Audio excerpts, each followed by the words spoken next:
अजित पवार गटाकडून केंद्रीय मंत्रिपदासाठी प्रफुल्ल पटेल यांच्या नावावर शिक्कामोर्तब। प्रफुल्ल पटेल उद्या मोदींसोबत शपथ घेणार। शिंदे गटाचा एक मंत्री उद्या मोदींसोबत शपथ घेणार। मंत्रिपद कुणाला द्यायचं याचा निर्णय मेरिटनुसार होणार। मुख्यमंत्री शिंदेंची माहिती, तर श्रीकांत शिंदेंना मंत्रिपद देण्यासाठी शिंदे गटाचे खासदार आग्रही। उद्या संध्याकाळी 7:15 वाजता नरेंद्र मोदींचा शपथविधी। भाजप नेत्यांच्या शक्ती प्रदर्शनात मोदी तिसऱ्यांदा पंतप्रधान पदाची शपथ घेणार। शपथविधी सोहळ्याच्या पार्श्वभूमीवर राजधानी दिल्लीमध्ये कलम 144 लागू।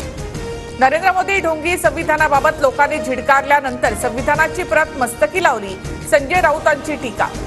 महाराष्ट्रामध्ये काँग्रेसच जास्त मेरिट, कुणाच्या सर्टिफिकेटची गरज नाही, नाना पटोलेंचं राऊतांना उत्तर। तर मेरिटच्या आधारावर जागा वाटप झालं असतं तर अधिक जागा जिंकलो असतो, पटोलेंचं वक्तव्य।